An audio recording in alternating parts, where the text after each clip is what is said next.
I'm Jo Maugham, I'm the director of the Good Law Project, and I also have with me Lucy Siegle. Lucy is one of the 7 women named in Jane Bradley's New York Times piece.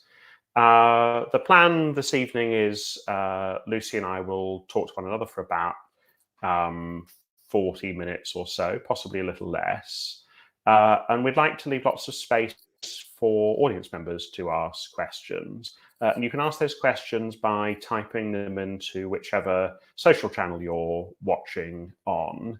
And Good Law Project's team will pick up those questions and feed them through to us by way of WhatsApp. Do ask whatever questions you want. We have no hidden agenda here. We really just want to tell the story in our own words. And just by way of introduction, Lucy, for those who don't know your work, just tell us who you are and how you got to where you are. Yes, so I am a journalist and a broadcaster, and I specialise in environmental issues. So which has nothing to do with what we're going to talk about. And to be honest, I'd much rather be doing that. So climate and nature on my beat. Do send me any stories if you do have any. So I, many years ago, started working in media. So I didn't do it straight from college. I worked in the textiles industry, in a wallpaper factory for a few years. And then I finally got a job, a sort of hot desk job, at The Guardian. So in those days, they used to use temps, hot desk temps, to be like editorial assistants and do admin. And I got put on the Observer magazine, absolutely loved it. And that was how I got into media. And then after about 4 years, I left. I went freelance because it was obvious that I couldn't get out of the admin bubble. So I did what lots of people do, and I left and I worked for lots of different organizations like Marie Claire, different newspapers. And I published my first book on being green, and then basically it went from there. And then I ended up being a columnist on the Observer on environmental issues, and I did that for 14 years. And I also started the ethical awards, the Observer Ethical Awards, which were, quite big. They were big sustainability awards, probably a little bit ahead of their time, but they definitely brought, they brought a lot of money in, and it was a subject that our readers cared passionately about. So I had, a really good working relationship there. And I did quite well. I went from admin. At one point, actually, the Observer used me as an example of social mobility, which is lol, because, I'm not particularly diverse. I just happened to start in admin. So, it unfortunately, when I was there not that long, I was assaulted by a columnist, and that story has preoccupied me probably for about the last 5 years, because I tried to report it in 2018, and then various things happened. Oh, and I also had a sort of TV career as well, because I've been associated for a long time with the One Show on BBC One. I don't work for them very much, if at all, anymore, but I used to do a lot of VTs, and I've also been like a main sofa anchor person as well. So at one time, I flipped between TV and print journalism, and sometimes one I do a lot and the other I don't do as much, and it tends to go sort of up and down, but I'm always busy with something. And I'm trying not to lapse into sort of cross-examination mode here, but no, go for it. I'm ready.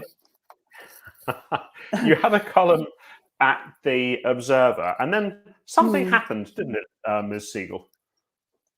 Oh, what, you mean the assault? Yes.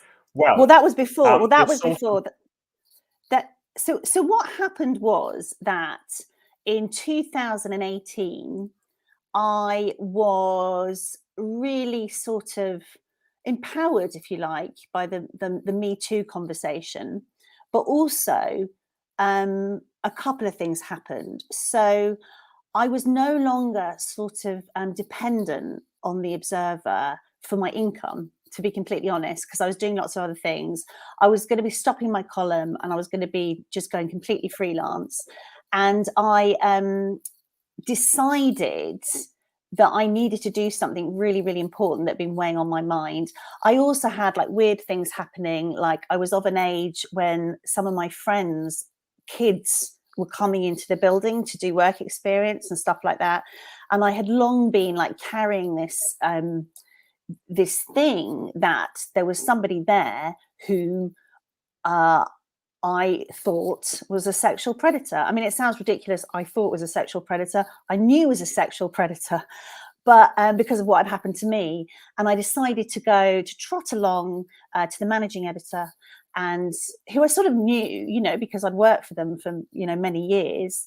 And I booked an appointment to go and see them. And yeah, I wanted to take it off my shoulders and put it onto theirs in a sense. I wanted them to deal with it.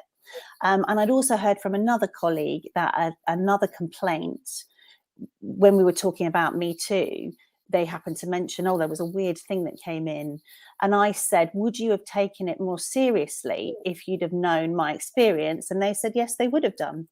So I discussed it with my husband, Ben, and I said, should I go and tell them? And we decided yes. And that's what I did. And that that motivation of wanting to protect younger colleagues coming into the industry who hadn't acquired the kind of independence, power that in the intervening years between the assault and 2018 you had acquired, seems to be sort of quite a prevalent motivation, not just yours, but I'm also very keenly aware of what Jean Hannah Edelstein, who also worked at Guardian, has said about her motivations for speaking out. Yeah, I think it was a real thing. And I think if maybe we didn't articulate it then, but we realized that we were in a very penis favoring environment. Can I say that? It was much more set up for the guys, for the good old boys. And I think that,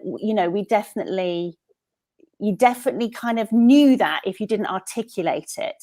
And I've described it in Jane Bradley's piece for the New York Times. I think there's a sentence where, I mean, I must have said it to her, but that I was like a mother hen, like shepherding my chicks across the road. Like I do remember like literally accompanying a young female journalist to the newsroom because she had a story that I thought should be in there, and like literally standing next to her.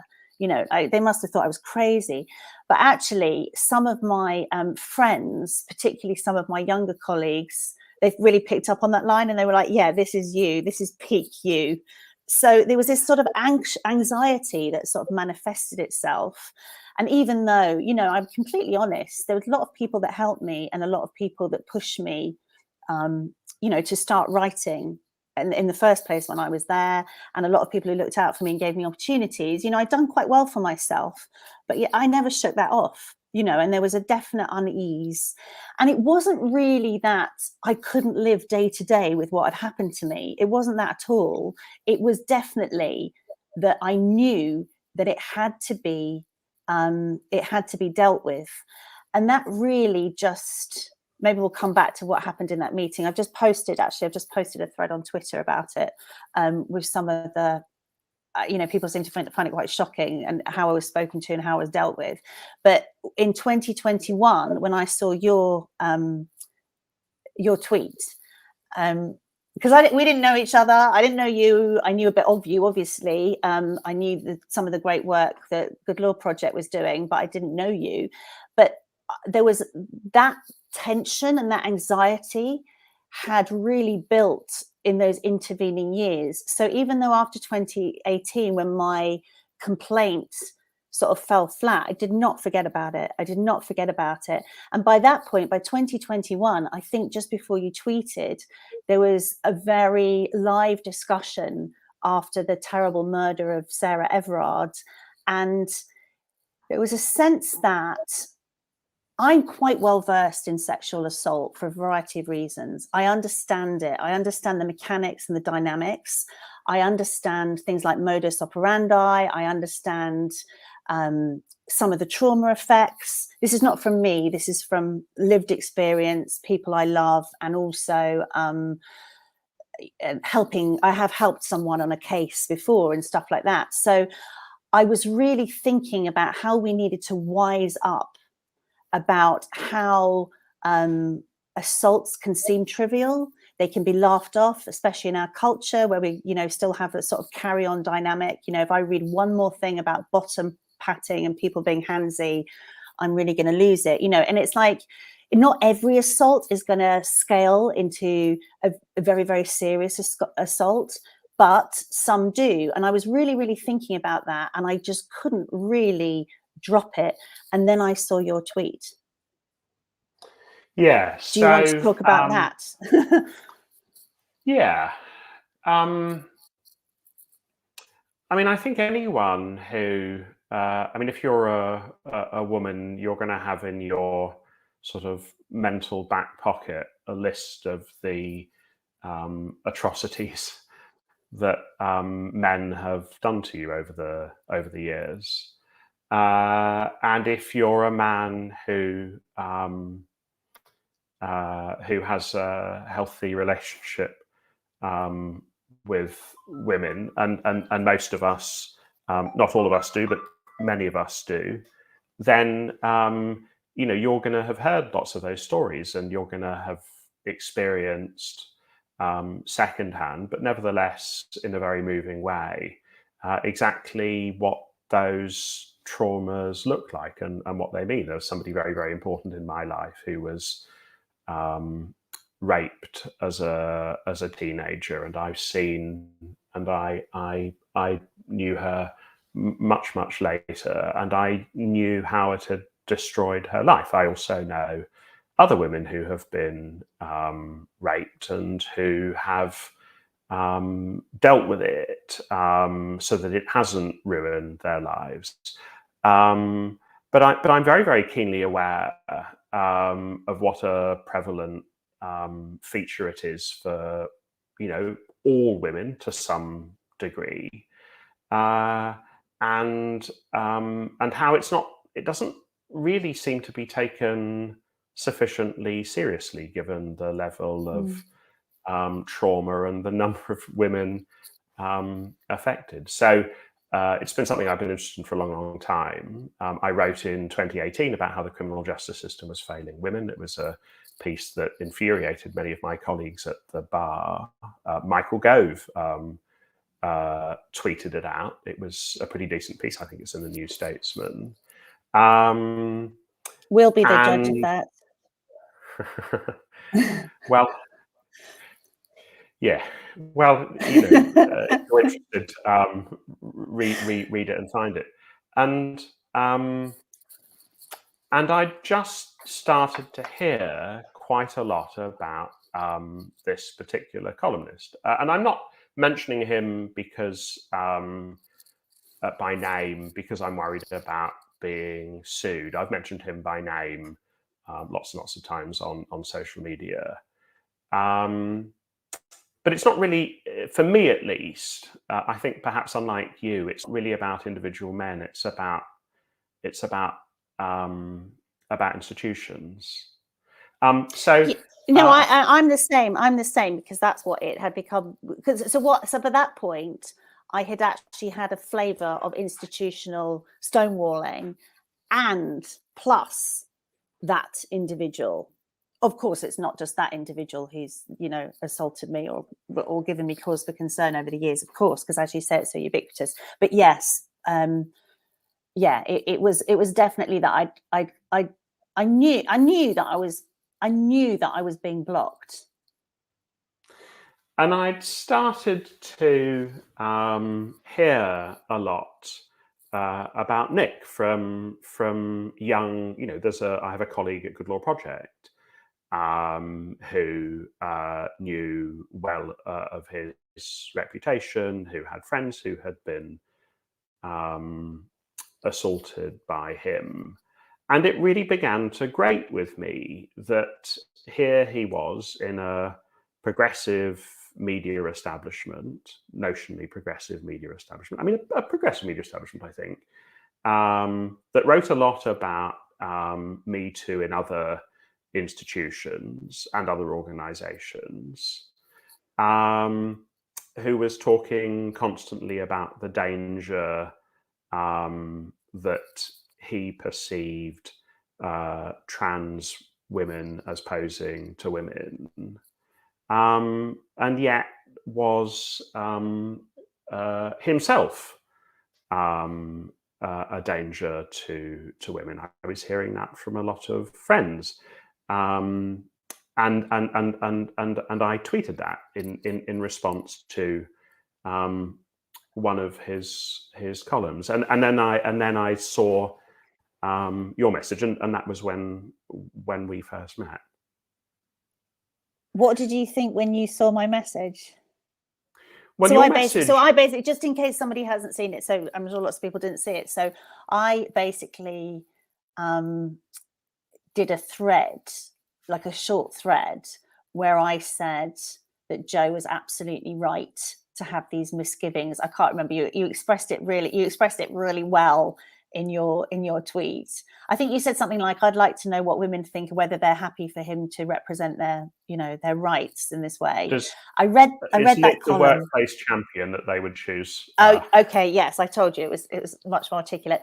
And then I read that column, and I hadn't really read much of that person's work for obvious reasons. I just avoided them in every media. And I read the column, and I was so angry.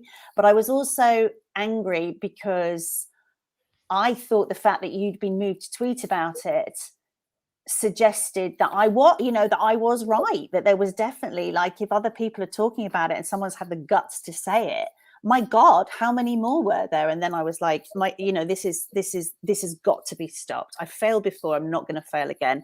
So I tweeted a short thread, and I think I named him right then and there. So what did you think of that at that point? Well, I mean, I was very pleased. I was pleased that somebody was putting their head above the parapet. So this friend of a colleague at GLP's hadn't wanted to go on the record. And as you and I know, we were contacted very soon afterwards by another journalist who had experience of Nick, who has not wanted their name or their story to be put in the public domain. But initially they contacted us. And then there was the woman who I described as W1 in my thread, who had captured screen grabs of her interactions with Nick, and she's interesting. Her case is interesting. Obviously, she's interesting. Her case is interesting because it really does illustrate how different types of sexual misconduct by men have very different effects. So you and I know that she's found the aftermath very, very difficult. Yeah. She's also bloody brilliant. I love her. She's just brilliant. Yes, she really has. I mean, that's such an interesting. So that's just such an interesting thing to say, and also that's exactly the right stress. That for me is where all of this should come from. So, in a sense, when you go to make a complaint or have a conversation with somebody, you really just want someone to look at it from that position. You want them, to have the knowledge of sexual assault and to understand the mechanics and the dynamics and the power dynamics, even if it's not specifically understanding sexual assault in depth. People should really understand the power dynamics, especially if they're in control of large organizations and they have a safeguarding brief, which pretty much everybody does now and has for a long time. But nobody ever comes from that point of view and understands different impacts. And right from the start of my experience trying to get this on the record, it was like I was in a fight for my life. And that is because it was all about getting to these weird thresholds, which nobody ever told me what they were. Where's the numbers? Where's the more people? Have you got witnesses? Are you sure you weren't mistaken? You know, it was all on me. All of the stress was on me, and all of the scrutiny was on me as the complainant, which seems to be a very, very common response. So as I've sort of tweeted today in a very long timeline that I've done, and I'm sorry if it's too long, no one gets to the end, but the punchline's in the end.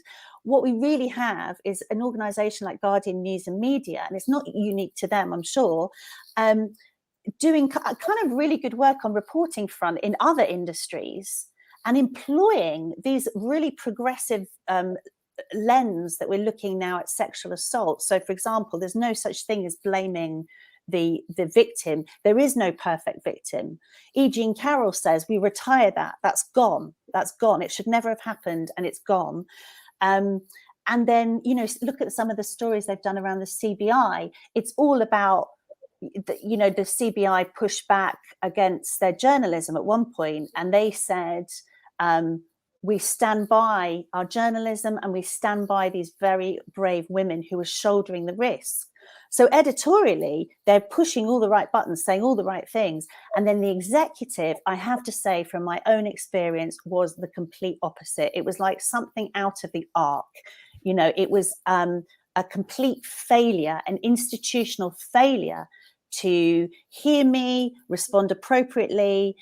And then it was just this, these elements, this stonewalling, really, this institutional folding down. He was the important one. He had to be preserved. I think I've said it before. It was like they were preserving his star striker.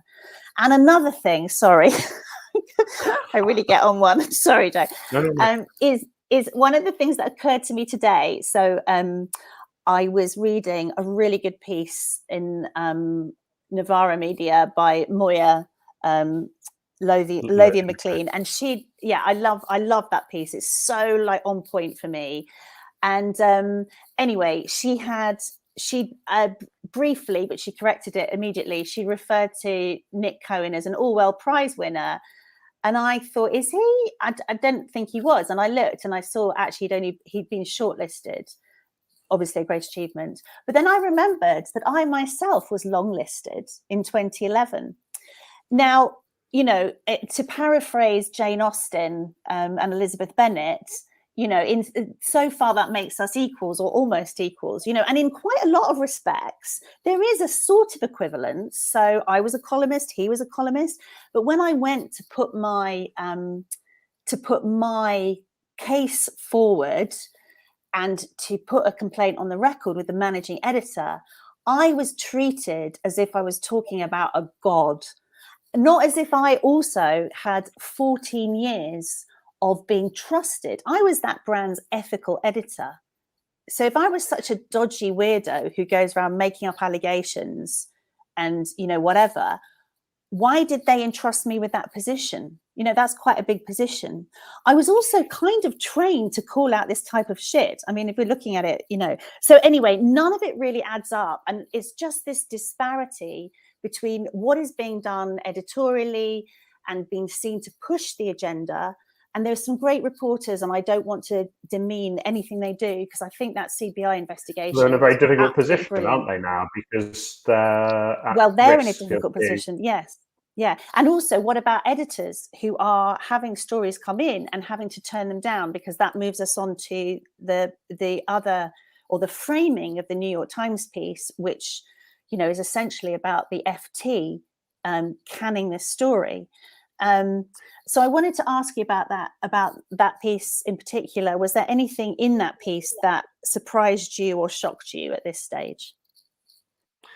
I mean, I spoke at some length to Jane Bradley, and indeed, if you look at my Twitter in February, it describes me trying to get the Times to cover the story, trying to get the Mail to cover the story correctly, and being aware of Madison, marriage, a journalist I've known for a very long time,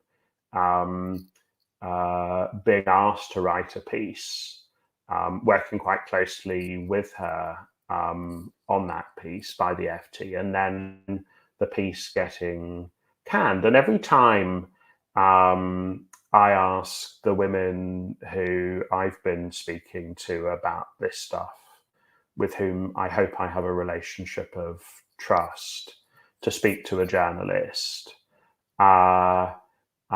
it's French. Sometimes for some of those 7 women, it's very, very difficult to talk about it, to someone fresh, someone they don't trust. And I know that I felt pretty upset that my having asked them to speak to Madison, the FT wasn't able to carry it. And I imagine Madison felt very much the same.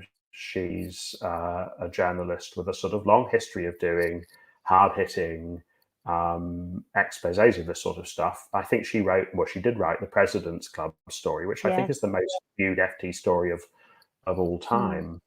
I mean, and I imagine she must have felt pretty betrayed. And I wrote, as I say in that Twitter thread, to the FT's editor, asking why the story had been canned, and expressing my upset and dismay, really, because I really like the FT. The FT looks to be one of the sort of highest functioning newspapers in the country. It's not quite as high a bar as it should be, but I was really upset, and I wrote to her and I said, look, just help me understand. We follow one another on Twitter, and I just didn't get a response, and that didn't help me feel very, very comfortable, I have to say. But I'm not. I feel on slightly less certain ground condemning the FT than I feel condemning Guardian News Media, because I've probably spoken to 20 or 25 women who have experienced sexual harassment or sexual assault at The Guardian. And a really high proportion of them tell exactly the same story. And the story that they tell is your story. The story they tell is of going to see The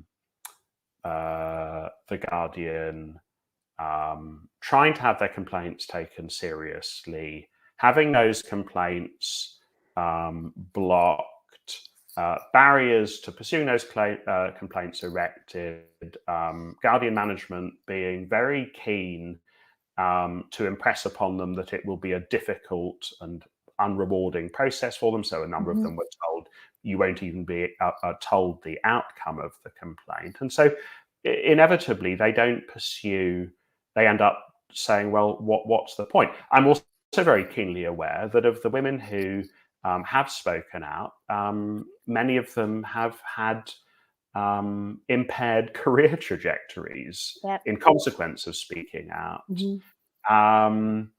And so I have some sympathy with the person who I mentioned a couple of minutes ago who approached us and then decided that they wanted nothing to do with the story, not even to speak to journalists on background. Oh, completely.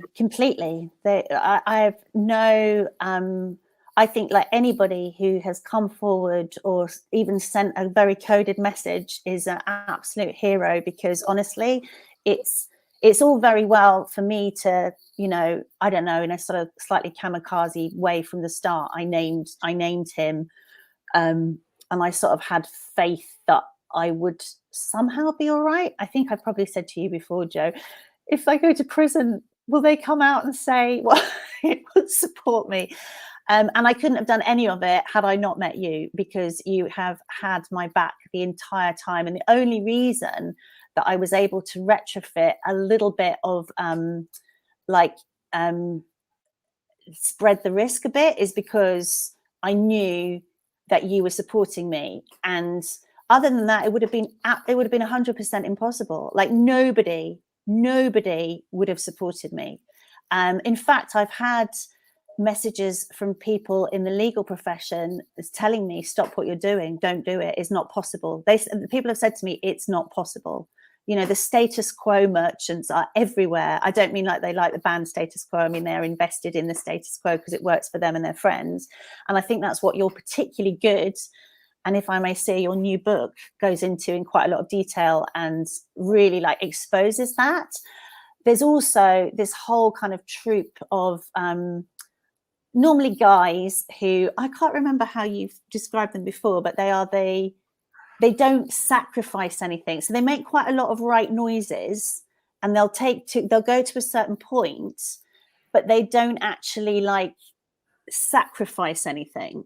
And part of this 5 years of, you know, actually torment with this thing, honestly, is, and I'm sorry if that sounds hyperbolic, but it really is the legal threat, you know, the cold sweats. What am I doing? What am I doing with my career? You know, I felt like I've shot myself in the foot before, like, or face even. You know, it's like, what have I done? I've imploded my own career for what?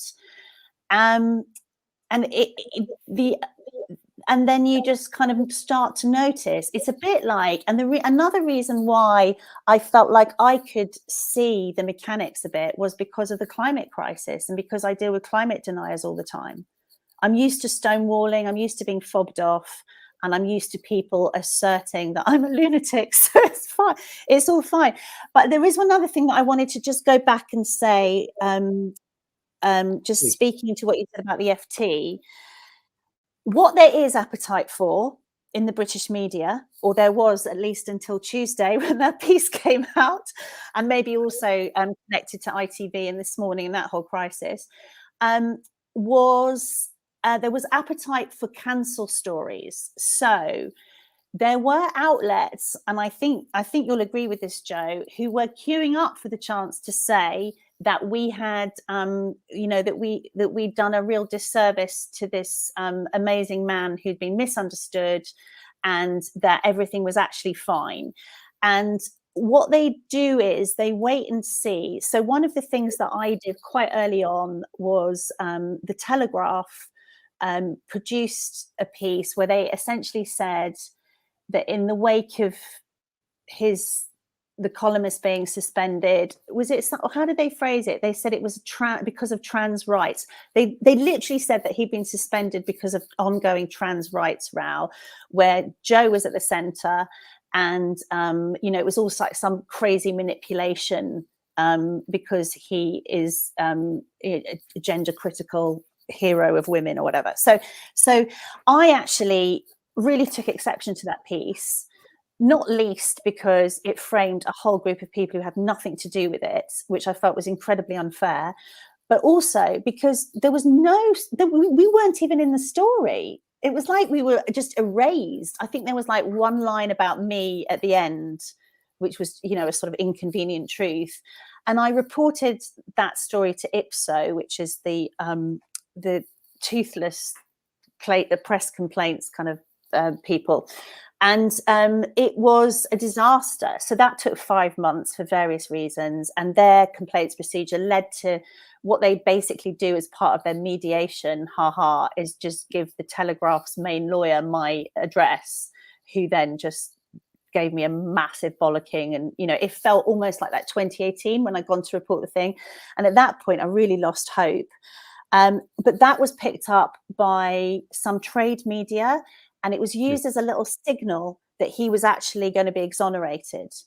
And then after that, straight after that, Press Gazette, one weekend, we'll never forget it, Friday night, copied me in on Twitter, so tagged me in a tweet which said that he was being let go or retiring from the Observer on health grounds with full honours, and a really glowing tribute from the editor Paul Webster, who said that who praised his incisive and brilliant commentary. I was completely knocked for six by that. And then after the FT dropped, I got there in the end. After the FT dropped their investigation, Madison's investigation, which would have been brilliant, and I think would have really, really drilled into what the Guardian should have done and what they didn't do. I think it would have really drilled into that. So we also had people sniffing around from the usual kind of media who do this kind of thing, who were basically, I think I'm right in saying, they wanted to do a piece on like how we were a bunch of witches hunting down the gentleman kind of thing. Yeah, that's totally right. So, I mean, I'm looking at a tweet that Quentin Letts sent, which says Guardian Observer editors sticking up for journalists' freedoms again. Good luck to the admirable Nick Cohen. And I'm remembering a conversation I had with a Daily Mail journalist who called me up and said that the Mail was planning to run a piece about how poor Nick Cohen had been handed out of The Guardian for his views on, in inverted commas, trans issues. And I said to him, a journalist I know quite well, I said, look, that's just not true. I've spoken to a number of women myself who have been assaulted or sexually harassed by that columnist, and you can't run that piece because it's just not true. And then after I got off the phone with him, I sent him some very clear, explicit messages telling him about the stuff that I had, because I was really worried that the Mail were going to use you and the other woman that you and I have been working with very closely as pawns to attack trans people. The other woman, I should say, is herself, she described herself as gender critical. Yeah, so that was, and unfortunately the Mail didn't run the story that the Telegraph did run. But yeah, it was a very, very dark day. I totally recall when it really was. And for the other woman as well, it was really, really bad, in particular for various reasons. You know, it's just, so it's just this kind of, when these decisions are taken for the complainant, victim, however you want to describe us, the ramifications are just awful. So that, I mean, you know, that's not going to stop anyone in the British media or make them behave differently, but there is a real cost. It opens up. So, you know, if you look at the first bit, Guardian's treatment of me and the way that they keep pushing out these really sort of weird responses where it's always our fault that we didn't complain properly enough, but well enough, has always given, in my view, a sort of license for all of this other behavior. And that's probably where I've got the biggest issue with. So it's not with him, it's actually with that. That's what's killed me, because this was a brand that really, I worked for so long. I mean, I negotiated with them for many, many months to try and get them to take it seriously. The last thing I wanted to do was damage one of the few sort of progressive media outlets in the country. But I could not get them to take it seriously. I could not get them in the lightest way possible to acknowledge that they had a duty to younger female staff, in particular freelancers who are particularly vulnerable, who are particularly badly protected at Guardian News and Media. I couldn't get them to take it seriously. And so I didn't feel as though I had any alternative but to putting it in the public domain. I really, really regret it. I regret it even now. I regret even now that they didn't take it seriously. So, I mean, do you think this is a problem of this particular columnist, a problem of Guardian News and Media, or is it a problem of our media more broadly? Oh no, it's definitely our media more broadly.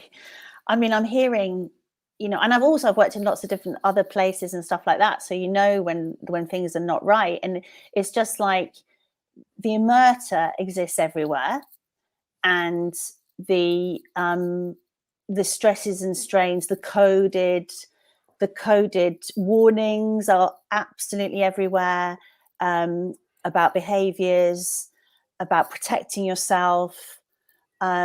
the whisperings of people who do well. It's all Yeah. like it's like a sort of Victorian misogyny, and it's really quite out there. The groups now, which are quite empowering actually, where you get these WhatsApp groups and stuff like that of women coming together and sort of making their own weather, because the systems are so broken that you have to really understand that you have to look out for each other. I think there've been like several sort of breakthrough moments. So if you look at BLM, for example, I think that was a sort of real breakthrough moment. And I, was involved in a couple of WhatsApp groups of women who were talking about rights, not to be attacked at work and stuff like that, or indeed out of work, and equal pay, opportunities, all that sorts of things. And, we had a couple of a Black journalists say, we've been telling you that we suffer this, by quite some order of magnitude, and we haven't even been heard within these groups. So I think there's been a drumbeat that's growing louder and louder, but it's not in a formal space, and it's not written into the architecture. And another thing that really provoked me was some time ago, I saw one of our sort of fair weather liberal male commentators saying how marvelous Me Too was, and how we should learn in the sustainability movement about how big progressive social movements can work. It's worked, people. And I thought, are you fucking joking? There's literally no architecture. There's no mechanisms. It's not written through. It's just a hashtag, and not to dismiss, incredible activism, Me Too, especially in America, which I've been personally very inspired by. But yeah, it's something that can conveniently be taken up and dropped when it comes to putting any actual effort in, or any energy or money. But what we're really talking about is power sharing, isn't it? And from my point of view, we need a power sharing agreement, which you can only have if the people who have all the power are willing to give up some of the power. And I don't think they are. No, I agree. And I was thinking, as I listened to you, about that little list. Was this a Nick Cohen problem? Oops, I've mentioned his name. A Guardian problem, a media problem. And of course, it's both all of those things, but it's also a problem for all minoritized groups, in a sense. That experience of not being treated fairly by institutions, including by the Fourth Estate, of being kept off the high table, of not being allowed to share power, is kind of universal. It does extend beyond even the sort of 51% of the population that is women. It extends to people who are men and Black men, and people who are disabled as well. And I think, for me at least, one thing, I mean, I talk about this quite a lot actually in Bring Down Goliath, but one thing I did learn from the work I've done with the trans community is quite how different your experience is of institutions if you're not a liberal, wealthy, empowered, educated white man. And so I was in that pre-lapsarian state of ignorance, and I'm now in a post-lapsarian state of wisdom. And I really feel sad that a lot of men, like the man that I was, who may want to do good, who may be persuaded that they are doing good, may have persuaded themselves that they're doing good, are nevertheless part of the problem, because they're not sufficiently interested in the experiences of others who are not like them, not interested enough in the experience of those who are outsiders. I want to leave a little bit of time for questions, and we've had Yes. a couple come in. And do, folks, if you're watching, please continue adding them to their social media feeds. They are being picked up. The first question is, have any of the trustees or management of Guardian News reacted to this situation? And Wendy asked that question. Lucy, I've got a little bit of intel, and you've probably got a little bit of intel as well. Well, not to me. I haven't heard from anyone since 2018. But oh no, there was an email in 2021. I noted with interest the statement that was given to the Telegraph yesterday, which I have dissected in a long thread on Twitter, if anyone's interested. But that's all I've had. Yeah, and I've been told by insiders that the Observer feels attacked. Oh, really? Feels attacked by me, and that it's battening down the hatches so as not to have to give way to that attack. But at some point, they have to stop my being the motivations victim. aren't relevant. The Observer's a really important institution, and it is going to be damaged unless it responds in accordance with what it says are its values. I mean, I think they've sort of slightly made a rod for their own back, though, haven't they? Because I think when I saw that statement from the editor, I mean, I'm sorry, I wonder, does he look a bit of a plonker? I don't know. Yeah, I have to say, Paul Webster's statement, which you've already read out about him being about Nick Cohen's departure being a source of sadness and him being a brilliant and insightful columnist, I think is a real low point. They knew very well what was happening, and for Paul Webster to have thrown under the bus all of the victims of that columnist's conduct, but also all of the victims of other men at Guardian News and Media. And you and I both know that this particular columnist is far from the only one. To have thrown them so vigorously under the bus, I don't care about you, I only care about losing my friend, this star columnist, I thought was unforgivable, really.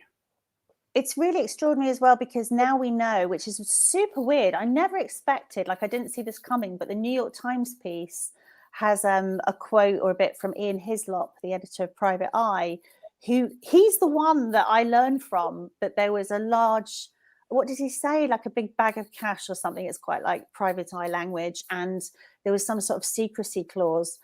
What the actual was going on there? Because like, okay, so we now know that as well. And we've, it's like, and his own statement, I mean, my God, are they really gonna they must have tied their flag so tight to that mast that I don't know, I can't explain it. I think it's extraordinary. I would sort of ask, and maybe this is magical thinking, but like I'm making a joke of it a little bit, but honestly, it was like being stabbed in the heart for me. That whole period was so horrific. And I do dream that there will be an apology and a climb down. I really do dream, and that they will show us some of the, like I said before, some of the respect and language and compassion that they are supposedly showing in other cases through their reporting. I really hope that they can match that up, because it does, the logic's not there. No one's believing it anymore. It's not just numbers or threshold of evidence. It's just the whole thing together, on the basis of probability, even if you need to look at it that way. Come on, guys. Well, the stumbling block when I was dealing with them was that they wouldn't accept that they had any responsibility to young freelancers, young women on the Guardian staff, any safeguarding responsibility at all, that extended beyond responding to particular former complaints made about particular men. And that just didn't seem to me to be right as a matter of law or of common sense, but was particularly appalling, I thought, in a world in which they had a pattern of discouraging people from making the complaints that they said were the only possible trigger for them to act to protect junior colleagues. So another question. We've both talked about the system being broken. What do we think people can do to fix it?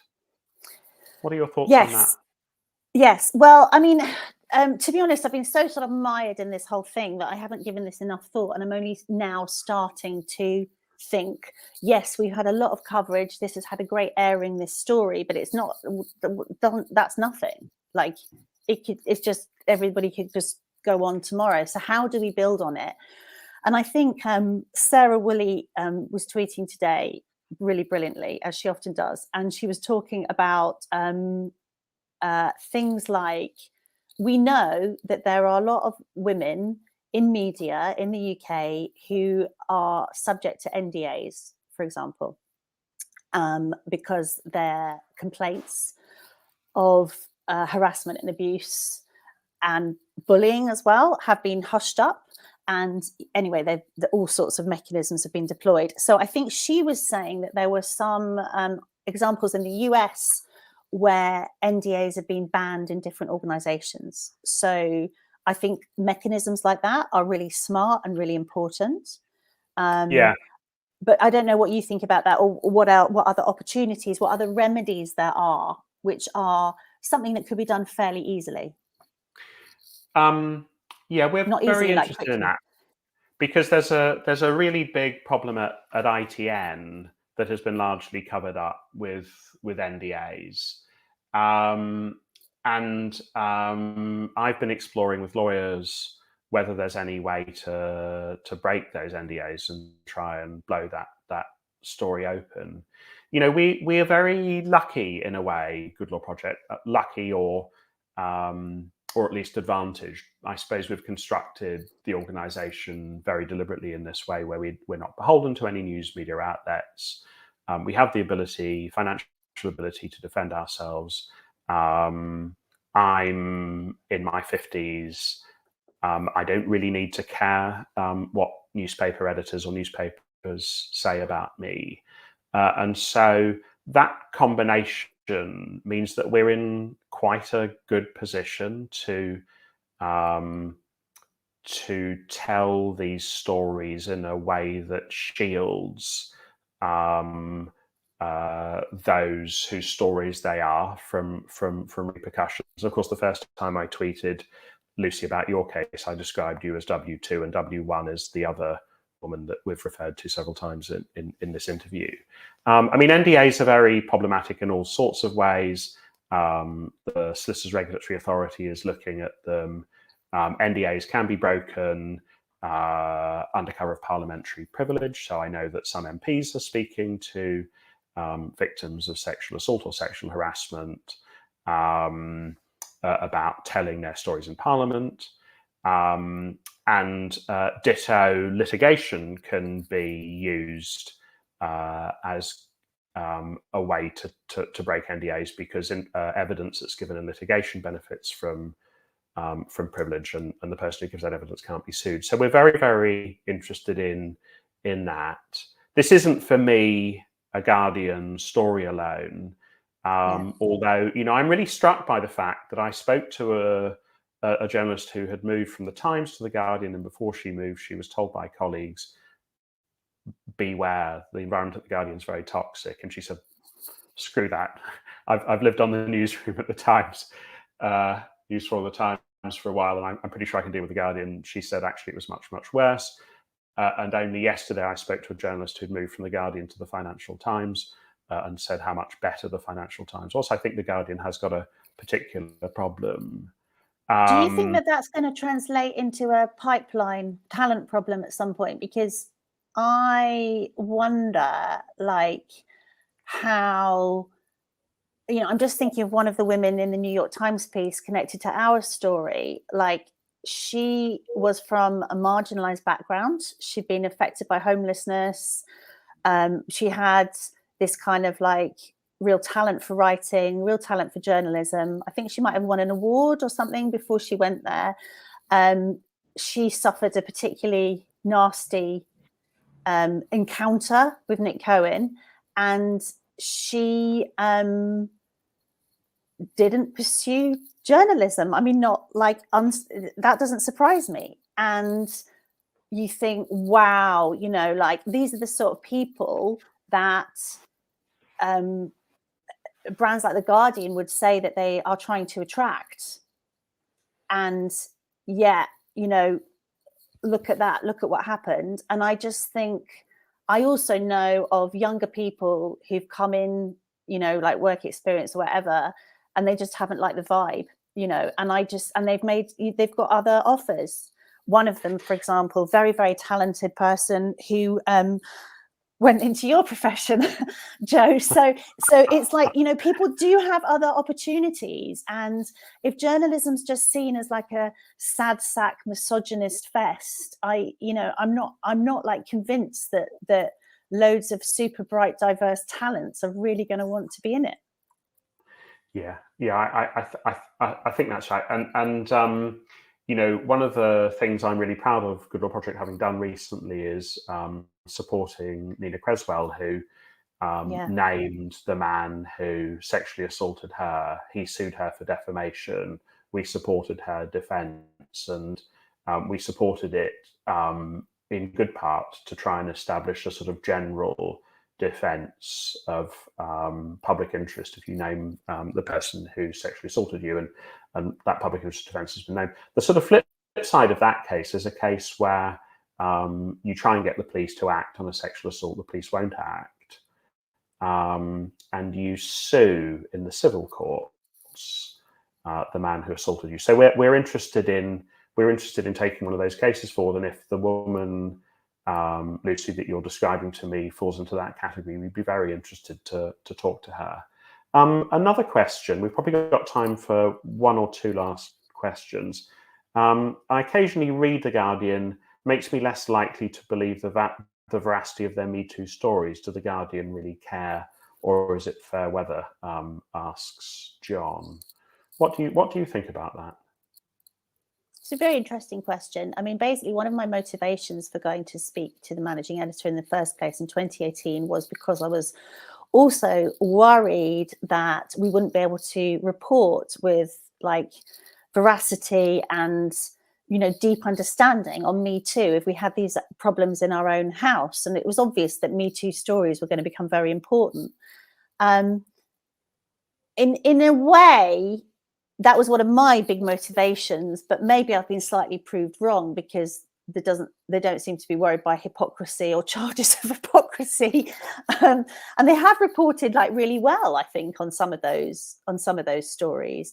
I was interested, like I say, with that CBI thing because The Guardian really drove that reporting, and I do think it was strong. But I do think some of the evidence, like I actually did like a little grid at one point, and I put our evidence opposite their evidence. And obviously I'm not a legal person, but like we had more people, and you know, it's just like, you know, on the thresholds that they keep telling me that they could only act on, they were pushing way beyond that. And I saw them give windows of opportunity to the one of the guys that was implicated to his big posh lawyers and stuff like that. And they kept calling out The Guardian's reporting. I don't know if there will come a time when those need to be more in tune. I don't know, Jo, what do you think?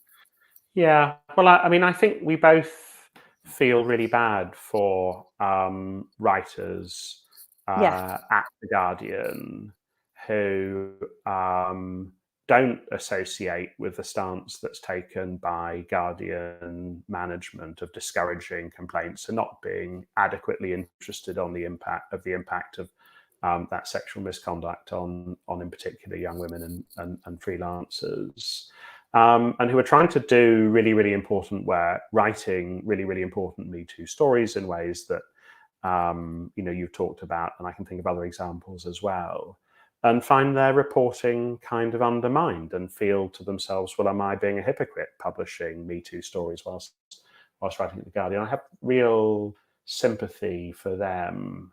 And so I too really hope that Guardian management really grips this problem, takes it seriously, doesn't continue to, I'm thinking of the Homer Simpson gag about, digging up. On to Guardian management digging up. One last question. Someone mentioned, this is from Jacqueline. Someone mentioned the editors are women. Are the editors pressurized to do execs bidding? Is that the dynamic here, or is there something else? I suspect we both think the same on this, Lucy. Yeah. I think they are. Yeah. I mean, I think it's a weird, I don't know. I mean, sometimes when you've been working in a system for a long time and the system has internalized misogyny or whatever systems can actually do, you become part of that system and you stop questioning things in the same way, and you might feel under attack, as it seems to be happening still at The Observer, when actually if you were to like open out and think about it in a different way, then it would be easier for you in the long run. I don't know. It's like people sometimes act in their own self-interests of preserving the system. There's all these weird power dynamics, isn't there? So yes, I think to a certain extent, it is, it's really, it's quite heartbreaking, isn't it? That, we end up criticizing women, that's like, and let's face it, who has caused this? It wasn't a woman that caused this, but it is always women who'll end up getting the flack. Like at the moment, Carolyn McCall is being like, the Daily Mail is openly referring to her as, super woke and stuff like that. It's like they know who their targets are. And that's, I think, Jo, you referred to it before. I mean, like that is like being super, I can't even say the name of the managing editor, even though it's in the public domain and it was in the piece and everything, because I don't want to say a woman's name. Well, I've named her. It's Jan Thompson. I'll name her again. We know. Everyone knows. Not everybody on the live stream keeps a close eye on my but I hope they've got better things to do with their lives. Oh, of course they do. I like literally can't say that. I can't say it. Like that's how, and like literally when you said just now, your intel from The Observer, my heart started, like I'm psychologically can't move on from what you've just said, because I'm just like, it's crushing. Every time they do it, it's crushing. But I wrote to people on the board of the Scott Trust when I was trying to negotiate with management at GNM and failing, didn't get a response. And I have a sort of feeling that there's a sort of a generational thing happening here. I mean, it's really, really important, Lucy, your point, that the people who are doing the sexual assaulting, the sexual harassment, the sexual misconduct, they're men. They're men. That they are the people who are doing the wrong. But there is also something about people who worked in the media when it was much worse than it is now, who battled through it and succeeded, and who might not have enough sympathy, might not be sufficiently finely attuned to what contemporary morals require these days of men, and what expectations we rightly have of men, and what good and bad behavior by men looks like. Yes, but I still think that these are intelligent people, and weighing up the evidence before you, especially if somebody comes to see you who has got 14 years of, trusted experience and is, not like, what would have been my motivation? Also, what would have been my motivation for turning down an investigation, which was never offered to me? I mean, none of it adds up. And it's the arse covering and the fighting, the clawing to hold it away from them. And that, you know, however noble the organization, whatever the history, that behavior is shoddy. It's really shoddy.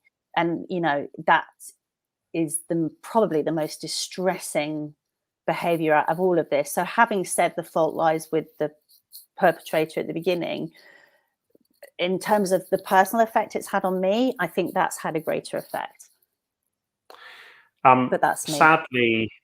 Sadly, that's all we have time for. I'm really, really grateful to everyone for watching. I'm really, really grateful for the questions, and most of all, Lucy, I'm grateful to you. I'm grateful to you for appearing on the webcast, but I'm also very grateful for the really brave work you've done, protecting, trying to make the media a place in which young women can succeed. So thank you from me, and no doubt from all of our audience as well. Thanks, Lucy. Thank you. It's very kind. I couldn't have done it without you, as you well know, but we won't go back to there again. Okay. And thank you everyone for joining us. And I hope we can keep in touch, because I know that for a lot of you, this is a very live issue and you're living it every day. And I don't know how I can help, but I do want to.